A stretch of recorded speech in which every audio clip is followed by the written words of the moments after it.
First of all, I just want to commend everybody here. What a great morning to provide further education for bright children, or not children anymore, young adults in our community, to invest in this amazing sounding camp. I think that is wonderful. And so many other things that you do. So thank you for being the kind of people that help make the world better. It's pretty neat to be able to wake up and think that what you're doing today is going to make a positive difference in the world, truly. Can y'all hear me okay back there? I just realized I plugged in there. And I want to thank Larry Wilson. Not only he does serve on the board, the planning committee for our Relay for Life, and we are very proud of being the top relay in the state. As I tell them every month when we meet, we've got a target on our back, because every month when I go to my meetings, everybody's saying, "Where's Garland? Where's Garland?" We want to beat them. You know, we're the ones they want to beat. It's not just about raising the money, though. It's what that money does. And that's why I'm here to share with you my passion, and to let you know that what gets me up every morning and gets us working on this Relay for Life is that we know we're building a cancer-free world for our students, for our future generations. I personally do it for my granddaughters. I do not want them to have to hear those words, or even worry about hearing those words, "You have cancer." In January 2011, I got a version of those words told to me, only I was the luckiest person in the world, because they told me, "You had cancer." All of it had been removed by the time I found out it was malignant.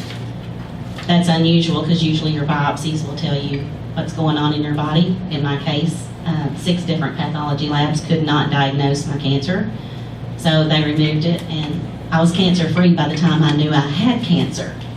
So I consider myself a survivor with an asterisk, because I didn't have to go through treatment. I had a nasty surgery, but a lot of people have nasty surgery and treatment, so I'm a lucky, lucky girl. Why was I lucky? Because I've been faithful to get annual physicals, or annual wellness checks, as they call them now.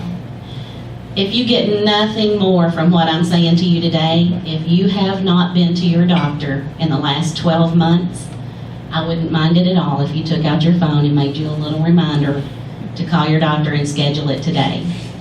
I had absolutely no symptoms whatsoever. And I changed doctors, went for my wellness check in November 2010, and a simple chest x-ray showed a mass next to my heart. It was the size of a golf ball. You'd think I'd know it was there, but I didn't. And heaven only knows how big it would have grown, or what it would have done being right next to my heart. So that checkup saved my life, and it can save yours too. And that's a lot of what the American Cancer Society stands for. I don't know if you noticed when you look in the newspaper or magazines, and they're talking about when you're supposed to get screenings and this, that, and the other, and they always say, according to the American Cancer Society, you need to do this, this, and this. We're the gold standard on how to get proper treatment, how to get proper screenings, and to take care of if you do find yourself suffering with cancer. But the key is early detection, and I know you've heard that before. But if we can find it before it's spread in any form, whatever type of cancer it is, your chances of surviving it are tremendously increased. So, bottom line today, get your annual physicals. And while you're there, talk to your doctor about what screenings are due for you right now. The American Cancer Society today is, we have an initiative that we're calling 80 by 18. And we've teamed up with 700 other health organizations in the United States to try to reduce colorectal cancer as a major public health problem. Why colon cancer? Why did we choose that? Believe it or not, colon cancer is the second leading cause of death in the United States. Oddly enough, colon cancer today in the medical field is considered preventable, treatable, and beatable. Yet it's the second leading cause of death in the United States. People don't want to get the test.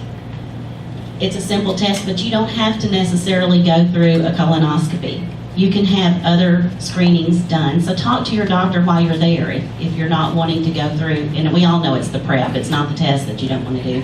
It's that nasty day before. But trust me, going through that nasty day before is better than going through chemotherapy or radiation or removal of some of your colon. So our 80 by 18 initiative is our effort to get 80% of the people in the United States, 50 and over, tested for colorectal cancer by the year 2018. That doesn't sound like it'd be that big a deal, but just in Arkansas, we've only got 59% who are getting tested. So if we can get up to 80% by the end of 2018, that's 300,000 additional screenings. So it's a pretty big effort we're putting out here, but it's a simple thing and it's preventable. If you're getting your testing done regularly, they're going to catch it before it can turn into something fatal. And that's just one thing that really bothers me is we fund all this research, we've got all these findings, and yet if people don't get their screenings and if you don't take care of yourself, it's not going to do any good to fund all this research. If we find these preventions and you're ignoring them, it's not going to do any good. So please take heed. I think you all know, though, that the American Cancer Society, our main effort is to fund research. We just released the 1st of May, $40 million, I believe, in new research grants. And we provide these funds to research all types of cancer, not just one certain type of cancer. And we receive grant applications from all over the world. So our applicants are judged on the best science available for all types of cancer. I hear often people will say, well, you only do 1% for childhood cancer. And I will tell you right now, that is not true. I've heard that we put more into one type of cancer than another. We don't do that. I will quote our Chief Medical Officer, Dr. Otis Brawley, and he said, we don't play disease Olympics. We don't say we're going to put more into breast cancer than prostate cancer. We don't do that. We apply these funds to the best science available in the world. It doesn't matter if that applicant is from Sweden or the United States, wherever it is, it's going to have an impact in every community of the world if we can find a prevention or a cure. Not only does the American Cancer Society fund research, but we also have several other programs and systems that go on in the American Cancer Society. And I'm just going to give you a broad overview just so you'll know we're not just a singular research funding organization. We have a hospital systems group led by Krista Thomas in Little Rock, and she works directly with hospitals, some of the major hospitals in the state. One of her accounts is CHI St. Vincent in Garland County. She works with them directly to reduce cancer and decrease mortality rates. I'm reading this because I don't know all of what Krista does. Having cancer, when you get that call or when you get that message from your doctor, your world changes immediately. Not only does your world change, but your family's world changes. And we had a caregiver that came and spoke to us at our survivor luncheon a few weeks ago, and he said the number one thing for a caregiver to do is keep up with the information that you're getting. People going through treatment, they call it chemo brain. You know, they get fuzzy, they can't remember, they can't think to ask the right questions. So a caregiver really needs to be there with them to help, navigate through this new journey that you're on, because your world totally changes. This is one thing that the American Cancer Society provides at CHI for every cancer patient there. It's called a personal health management, or a personal health manager. And it's got information in here for cancer patients, questions to ask. It's got sections for them to write down their next appointment and what treatment they're going to be getting and what nurse they're going to be seeing or what doctor they're going to be seeing. Place for insurance. It's a place to keep everything all in together to help them navigate this new journey.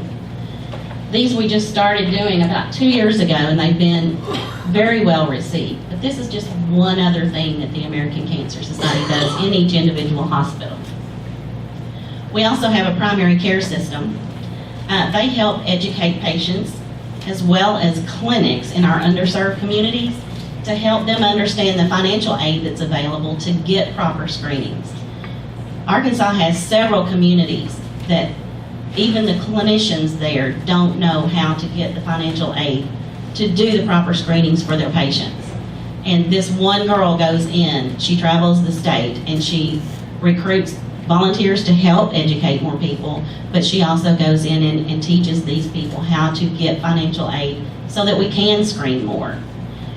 We have a state health systems organization or division, and Treg Long goes in and he works with the major insurance companies to help get coverage for more of the screenings. He's worked with Blue Cross Blue Shield and the state health organizations and the state employee programs that they have to help get more screenings covered. We have community health advisors. They go directly into the underserved communities and go directly to, this girl literally goes to church with people. She goes into community centers and reaches out to individuals who don't know what they're supposed to be getting screened for, who don't regularly go to the doctor, and try to teach them, what they can do to get proper screenings. We also have a mission delivery program. They recruit and train volunteers to do these, some of the local programs that we have. And I don't know if any of y'all are familiar, but Garland County has some tremendous results from our programs. One's called Road to Recovery. This is a program that my husband Dan is a driver in. We recruit volunteers who will drive patients to and from treatment if they don't have available transportation or someone who can take them. It's very underutilized, but it's a free service, and if you know someone who can't get to their treatment, 800 number for cancer or cancer.org can get you hooked up with Road to Recovery. We have Reach to Recovery. These are women who are former breast cancer patients who reach out to newly diagnosed breast cancer patients and talk to them one-on-one to help them get through the journey. We have one of my favorite programs. It's called Look Good, Feel Better. This is at CHI St. Vincent's Cancer Center on a monthly basis. It's offered free to women who are undergoing treatment. This program gives them a free kit of skincare products, and they teach them how to take care of their skin while they're going through treatment. If you've ever gone through cancer treatment, you know your skin changes completely. So this is all donated product. The skincare kit alone has a value of like $300 or $400. I mean, it's a very nice kit. It's like a makeup party or something. They go in. It's wonderful for the patient because they can communicate and get to know people who are going through the same thing they are. Because fighting cancer is hard, and you shouldn't have to do it alone. So this gets a little camaraderie there. And then at the end of it, they all get a free wig, and they get to try them on to see which one looks better on them. And that's where they brighten up. I got to sit in on one of those a few years ago, and these ladies all came in either with a cap on or their bald head, and none of them were smiling when they got there. And by the end of it, when they were trying on the wigs and everybody go, "Oh, that's the one," they just light up. So everyone left feeling great. So it is Look Good, Feel Better. It makes a great program. We also have a lodging program. I'm sure y'all have heard of the Ronald McDonald House. That's not us. But we have one called Hope Lodge. And we've built over 30 Hope Lodges in the United States. The closest one to us is in Memphis. We've got 2 being built right now in Texas. One's in Dallas and one's in Houston. It's close to MD Anderson. And these provide cancer patients a place to stay while they're going through treatment, because that too can be horribly expensive. We don't have a Hope Lodge in Arkansas yet, just due to the demographics. But we do have programs with hotel chains here where we can get reduced rates for people who are coming into Little Rock or to Hot Springs or Fort Smith or wherever they're coming for treatment. But we work with some of the hotel chains for that. So those are just a few things we do in addition to funding the world's greatest researchers for cancer treatment and prevention. Our researchers, I call them the greatest, and I can back that up because we've had 47 that have gone on to win Nobel Prizes on their research results. I think the closest, I've heard that the closest nonprofit has like 5 Nobel Prize winners, so we get some pretty smart people in there. But the way that we fund all that is this party that we call Relay for Life. And I hope that some of you have been able to come to it, whether it's the one in Saline County or the one in Garland County. Choose the one closest to you. If you didn't go to Saline's a couple of weeks ago, you've got to come to Garland's. We have it on June the 3rd. And last year we moved inside to the convention center. We've had it at Oaklawn for years. And 4 years in a row we got blasted with terrible weather, terrible weather. And so we just decided to hang that up and move inside. And the convention center's been wonderful to work with us. It is far superior for our survivors and caregivers to get around, and it's air conditioned. And the best is there's clean bathrooms, so we're really excited about that. So what is Relay? It sounds like an athletic event. I have somebody every year say, I can't run, so I can't come. And I'm like, do you think I'm a runner? Really, look at me. No, it is a family event. It's more like a cross between a carnival and a tailgate party. We have teams. To date, I think we have 48. Is that right? No, we jumped up to 50. We're still getting new teams all the time. It's not too late to join us. But they camp around a self-made track that our logistics chair, my husband Dan, he gets voluntold a lot. But he lays out the track, and these teams have their little campsites all around the track, and each year we have a different theme. This year, it's a very unique thing. We're really excited about it. It's called Travel in Arkansas for a Cure. So each team is going to be representing something special about Arkansas. Anything from the Razorbacks to the Fishing for a Cure. We've got the Chuck Wagon races. We've got the St. Patrick's Day Parade. I mean, they've gotten real creative, and everybody's got a different theme. So instead of looking around and it all being a carnival or all being Key West and tropical, we've done a lot of different things. This time, every tent's going to be totally different. The only thing we didn't allow them to choose were the Arkansas Diamonds, and that's because that's our survivors. They're going to be our diamonds for the night.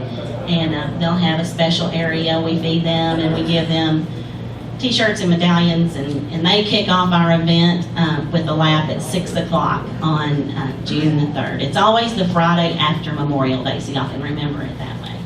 It's free. You don't have to be on a team. You can come and join us just off the street. Just come and play with us that night. We'll be there from 6 to 2 a.m. Originally, Relay for Life was an overnight event, and we did that for 30 years. And the concept was that cancer didn't sleep, so we weren't either. It symbolized the journey that a cancer patient takes. Because when we start out, we're all together and we're rallying and we're celebrating and we're going to help them get through this. And then as night goes on, it got harder and harder to stay up. And that's what happens to a cancer patient when they're going through treatment. The longer they get into it, it's like, will I ever see the end of this? And then when we would see the sunrise the next morning, that was symbolic of the end of their treatment, and it was a new day and a new life. The problem was we would start out with probably 7,000 or 8,000 people at Garland County's Relay, and by 6 o'clock the next morning we might have 50. And it was hard to see that new day and new light. Plus it got to the point that it was kind of dangerous for us that had been there all day and all night driving home. So the American Cancer Society told us last year we could take it back to the communities and decide how long we wanted to last for our relay. And Garland County has chosen to go till 2 o'clock, because that's when everybody starts getting tired and not wanting to participate in these activities anymore. So we have crammed a whole night into 8 hours there. We have activities that are so much fun, from this big all the way up. No matter how old you are, what your interests are, there's going to be something there that is fun for you. And we do raise a lot of money, and that's going to impact our communities directly, because The money that was raised 30 years ago is what has gotten colon cancer preventable right now. One of our researchers he was responsible for the colonoscopy. One of our researchers was responsible for the PSA test, which will be offered free to any gentleman that come to our event on June 3rd. We will have at our mission tent free PSA testing. So no excuses, guys. And it's just the blood draw. That's all you got to do there. So everybody's welcome. There's something there for everyone. There will be, I wasn't going to point ladies. There's something there for everyone. They'll be selling food in the tents. They'll be selling, they'll have games. There's going to be raffles. There's going to be so much activity there, and it's fun. It makes such a huge difference, but it's fun. It's just a great way to give back. And I say all the time, I'm not near smart enough to be one of those researchers. I think we might have some people in this room that may be smart enough to be researchers in the future, but I can't do that. But what I can is I can rally my community and get them together to do this, to make a difference. And believe me, it does make a difference.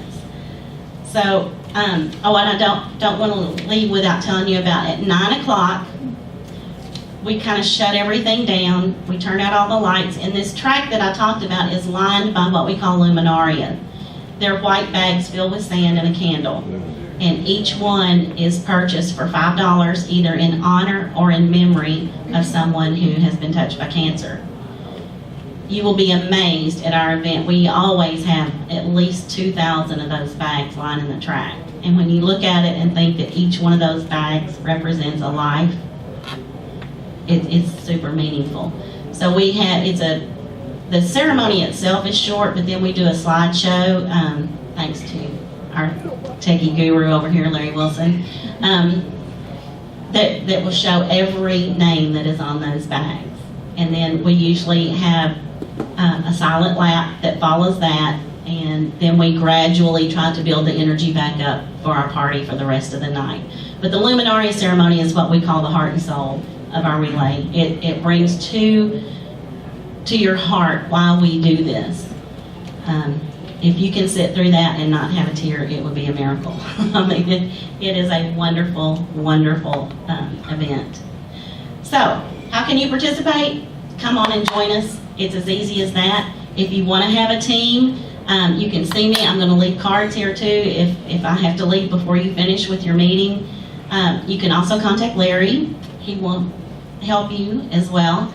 So teams are welcome. We do have $250 corporate sponsorships still left on the table that you can purchase. And like I said, just come join us. Every dollar that we get during that event and before and after, we go directly to the American Cancer Society. 80% of our funds go towards research or programs. The rest of it, the 20%, is divided up. 3% goes to salaries and overhead. The 17% goes to putting on relays and galas. We also have a social event that the income from it goes into relay, and we have it in August at the Arlington Hotel. And we also have a planning committee on it. And your own Amy Thomason is on that planning committee as well. She chaired it for a couple of years, and that has grown into one of the best social events that we've got in Hot Springs. It's called Summer in Hot Springs, and then each year we highlight another city. Last year we did Paris, and this year we're going to New York City. So it's going to be a fun one. So I want to invite you all to both Relay and Gala. They're both fun events. Anyone can join us. We would love to have you. And it's just a fun, easy way that we can give back and help build a cancer-free world for our future generations.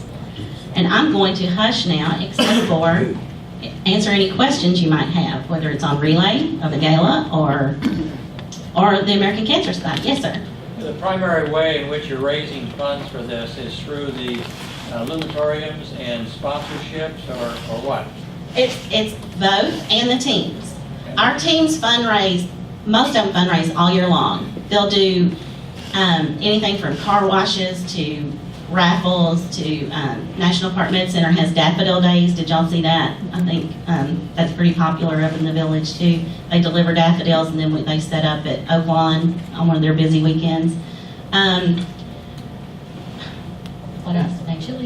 Chili cook-offs, yeah, chili suppers. Like every one of our branches does something different, maybe a bake sale, Yes. and a raffle. Jeans Day. Yes, the dress down days, yes. A lot of the banks do that on Fridays, and they pay like $5 so they can wear jeans. There's just a world of opportunities. I know ERA Realtors has a putt-putt golf tournament. And, you know, a lot of them do annual things, but some of them just do them monthly. They'll do little things that add up. So these teams would be around the track? Yes. And like I said, right now we've got 50 teams signed up, but we've got space for 5 or 6 more. And we've had a great problem. Last year when we started at the convention center, we had the arena, the big arena, and the next one hall. And this year we incorporated the second hall. So we've got 2 halls in the arena. We got plenty of space for teams and everybody to set up. And we're also, I can't forget, we're going to have a kids zone. So if you've got small children or grandchildren, we've got 6 teams that are together. They're going to do nothing but children's activities, and they're going to charge like $5 for a wristband at the beginning of it. And then they can just go through the kids zone. There's going to be an inflatable maze and all this stuff where they can play and have their fun too. It's a great night. It's a wonderful night, and I hope that you'll all come join us. Thank you for letting me come and talk to you about my passion, and I hope that you'll join us to help us build a cancer-free world.